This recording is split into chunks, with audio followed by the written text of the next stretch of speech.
অভিমানের নীলদহন পর্ব ১৩ লেখিকা আশু দাস। আরাব রেগে সিমিকে থামানোর আগেই মেঘলা হাত তুলল। মেঘলার চেহারায় রাগের বদলে এক অদ্ভুত শীতলতা। সে তার গ্লাসে একটা চুমুক দিয়ে সিমির দিকে তাকালো। সিমি, তোমার কথার স্টাইলটা ঠিক আগের মতোই রয়ে গেছে, সস্তা এবং নিচু মানের। আসলে কি জানো, যে যার যোগ্যতায় উপরে উঠে সে অন্যের যোগ্যতা নিয়ে প্রশ্ন তুলে না। আর তুমি আরবকে কুচিলে না? ও তো এখন আমার অফিসের নিচতলায় লাইনে দাঁড়িয়ে থাকার যোগ্য। তুমি চাইলে ওকে নিয়ে যেতে পারো, আমার কোনো আপত্তি নেই। সিমির মুখ চুন হয়ে গেল। আরব পাথর হয়ে দাঁড়িয়ে রইল। মেঘলার প্রতিটি বাক্য তীরের মতো তার বুকে বিঁধছে। পার্টি যখন মাঝপথে, মেঘলা হঠাৎ মাইক্রোফোন হাতে মঞ্চে উঠল। সবাই নিস্তব্ধ। লেডিস অ্যান্ড জেন্টলম্যান, আজ আমি একটা বড় ঘোষণা দিতে চাই। আপনারা জানেন, স্কাইল্যান্ড গ্রুপ বাংলাদেশে অনেক ইনভেস্ট করেছে, কিন্তু আমার এই সাফল্যের পেছনে একজন মানুষের অবদান সবচেয়ে বেশি। আরবের বুকটা একবার কেঁপে উঠল। তবে কি মেঘলা তাকে মনে রেখেছে? তবে কি সব কিছুর পরেও মেঘলা তাকে ক্রেডিট দেবে? মেঘলা হাসল। সেই মানুষটি হলেন মিস্টার শাহরিয়ার আহমেদ। শাহরিয়ার যদি 2 বছর আগে আমাকে ওই বৃষ্টির রাতে রাস্তা থেকে তুলে নিয়ে না আসতেন, তবে আজ আমি এখানে থাকতাম না। Shahriar, please join me on stage. Shahriar হাসি মুখে মঞ্চে উঠল। মেঘলা সবার সামনে শাহরিয়ারের হাত ধরল। আরব দেখল তার পায়ের নিচের মেঝেটা যেন দুলছে। যে শাহরিয়ারকে সে সারা জীবন ঘৃণা করেছে, মেঘলা আজ তাকে সবার সামনে শ্রেষ্ঠত্ব দিচ্ছে। পার্টি শেষে যখন সবাই চলে গেছে, মেঘলা বারান্দায় দাঁড়িয়ে একা চাঁদ দেখছিল। আরব পেছন থেকে এসে দাঁড়ালো, তার গলায় চাপা কান্না। মেঘলা, অনেক হয়েছে, আর কত নিচু করবে আমাকে? তুমি শাহরিয়ারকে নিয়ে যা করলে, সেটা কি আমাকে জ্বালানোর জন্য? মেঘলা ঘুরে দাঁড়ালো। তার চোখে তখন জল নয়, আগুন। আপনাকে জানানোর মতন সময় আমার নেই মিস্টার চৌধুরী। আমি যা করেছি তা কৃতজ্ঞতা থেকে করেছি। আপনি তো শুধু শরীর আর টাকা চিনতেন, মনের কদর কোনো দিন বুঝেননি। আজও আপনি ভাবছেন আমি আপনাকে জ্বালানোর জন্য নাটক করছি? উফ, আপনার এগোটা তো আজও কমল না। আরব হঠাৎ মেঘলার হাত জাপটে ধরল। আমি বদলে গেছি মেঘলা, বিশ্বাস করো, আমি প্রতিদিন মরেছি তোমার জন্য। মেঘলা ঝটকা দিয়ে হাত সরিয়ে নিল। তারপর আরবের খুব কাছে এসে ফিসফিস করে বলল, আপনি মরেছেন আপনার একাকিত্বের জন্য, আমার জন্য নয়। আর বদলে যদি যেতুনি, তবে আজ সিমিকে এখানে দেখে আপনার রক্ত গরম হতো না। শুনুন আরব রহমান, কাল সকালে আপনার কোম্পানির নিলামের নোটিশ যাবে। আমি আপনার পুরো ব্যবসা কিনে নিয়েছি। যে চৌধুরী বিলার অহংকারে আপনি আমাকে রাস্তার মেয়ে বলেছিলেন, সেই চৌধুরী বিলা কাল থেকে আমার হবে। তৈরি থেকু। মেঘলা গট গট করে চলে গেল। আরব একা সেই অন্ধকার বারান্দায় দাঁড়িয়ে রইল। সে আজ বুঝতে পারল, মেঘলা শুধু সফল হয়নি, সে এক ভয়ঙ্কর প্রতিপক্ষ হয়ে ফিরে এসেছে।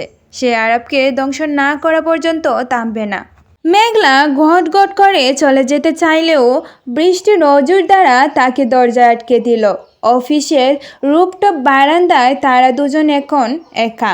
জোরো হাওয়ার মেঘলার শাড়ি আঁচল বারবার উঠছে। সে নিজের ভেতরের কঠোরতাকে ধরে রাখার আপ্রাণ চেষ্টা করছে, কিন্তু প্রকৃতি যেন আজ সব হিসেব উলট পালট করে দিতে চাইছে। হঠাৎ একটা তীব্র বজ্রপাতে মেঘলা চমকে উঠে পিছিয়ে এলো। ঠিক 2 বছর আগে সে রাতের মতো তার শরীর কাঁপছে। মেঘলা অন্ধকারে খুব ভয় পায়, আর এই বজ্রপাত তার সেই পুরনো ভীতিকে জাগিয়ে তুলল। আরব দেখল মেঘলার সেই সিওর রক্ত কলসটা এক মুহূর্তেই ভেঙে চুরমার হয়ে গেছে। সে দ্রুত এগিয়ে গিয়ে মেঘলার কাঁধে হাত রাখল। মেঘলা, শান্ত হও, আমি আছি। মেঘলা প্রথমে নিজেকে সরিয়ে নিতে চাইলেও পরে বজ্রপাতে সে অজান্তেই আরবের বুকের উপর মুখ লুকালো। 2 বছর পর আরব আবার সেই শরীরে ঘ্রাণ ফিরে পেল। তার হৃৎপিণ্ডটাও পাগলের মতো স্পন্দিত হচ্ছে। সে মেঘলাকে আলতো করে জড়িয়ে ধরল। ছাড়ুন আমাকে, মিস্টার চৌধুরী, ছাড়ুন। মেঘলা ধাক্কা দেওয়ার চেষ্টা করলো, কিন্তু তার গলায় সেই জোর নেই। তার 2 চোখ দিয়ে নোনা জল গড়িয়ে পড়ছে। আরব মেঘলার চিবুক ধরে মুখটা উপরে তুলল। বৃষ্টির চাঁদ এসে দুজনের মুখ ভিজিয়ে দিচ্ছে। আরাব খুব নিচু স্বরে বলল, কতটা ঘৃণা করো আমায় মেঘলা, এতটাই যে আমার স্পর্শ বিষ মনে হয়। অথচ দেখো এই বৃষ্টি আজও আমাদের এক করে দিচ্ছে। মেঘলা কাঁদতে কাঁদতে বলল, এই বৃষ্টি অভিশপ্ত আরব, এই বৃষ্টিতে আপনি আমাকে বাড়ি থেকে বের করে দিয়েছিলেন, আজ কেন আবার এই মায়া দেখাচ্ছেন? আপনি জানেন না এই 2 বছর আমি কিভাবে প্রতিটি রাত যন্ত্রণায় কাটিয়েছি। আরব আর নিজেকে সামলাতে পারল না। সে মেঘলার কপালে নিজের কপালটিকে ফিসফিস করে বলল, আমি জানি, কারণ আমি প্রতি রাতে তোমার ওই শূন্য ঘরটায় বসে তোমার সাথে কথা বলতাম। আমি জানি আমি অপরাধী, আমি জানি আমি ক্ষমা পাওয়ার যোগ্য নয়, কিন্তু এই 2 বছর আমি শুধু তোমার নামে নিঃশ্বাস নিয়েছি। মেঘলা ভেতরের সব পাথর যেন গলতে শুরু করলো। সে আরবের শার্টের কলারটা কামছে ধরল, তার ঠোঁট কাঁপছে। আরব খুব ধীরে মেঘলার চোখের জল ঠোঁট দিয়ে মুছে দিল। এক অদ্ভুত মাদকতা ছড়িয়ে পড়ল চারদিকে। মেঘলা একবারের জন্য বাধা দিল না। দীর্ঘ বিরহের পর এই স্পর্শ যেন তাদের দুজনের কাছেই সঞ্জীবনী সুধার মতো। আরব মেঘলার কানের কাছে মুখ নিয়ে বলল, চৌধুরী বিলা তোমার ছিল আর তোমারই থাকবে। আমি ওটা নিলামে উঠতে দেব না। আমি চাই তুমি ওখানে ফিরে আসো, মালকিন হিসেবে নয়, আমার মেঘলা হিসেবে। মেঘলা মুহূর্তের জন্য বিভোর হয়ে পড়েছিল, কিন্তু হঠাৎ তার শাহরিয়ারের বলা কথাগুলো মনে পড়ে গেল। সে নিজেকে সামলে নিয়ে আরবকে জোরে ধাক্কা দিয়ে সরিয়ে দিল। তার চোখে কোন লাল। না, এই দুর্বলতা স্রেফ এক মুহূর্তের মোহ। আপনি ভাবছেন একটা বৃষ্টির রাত আর কিছু সুন্দর কথা দিয়ে আমার 2 বছরে কত মুছে দেবেন? অসম্ভব। আমি আসবো আরব রহমান, চৌধুরী বিলায় আমি ফিরব, কিন্তু আপনার স্ত্রী হিসেবে নয়। আমি আসবো সেই বাড়ির প্রতিটি ইটের হিসাব নিতে। মেঘলা বেচা কাপড়ে এলু ছুলে দ্রুত পায়ে সেখান থেকে বেরিয়ে গেল। আরব বৃষ্টির মাঝে দাঁড়িয়ে রইল।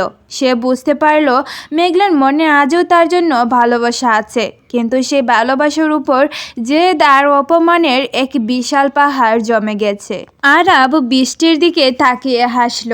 এই প্রথম তার মনে হলো সে মেঘলাকে ফিরে পাবে, কারণ যে চোখে ঘৃণা থাকে সেই চোখেই গভীর ভালোবাসা লুকিয়ে থাকে।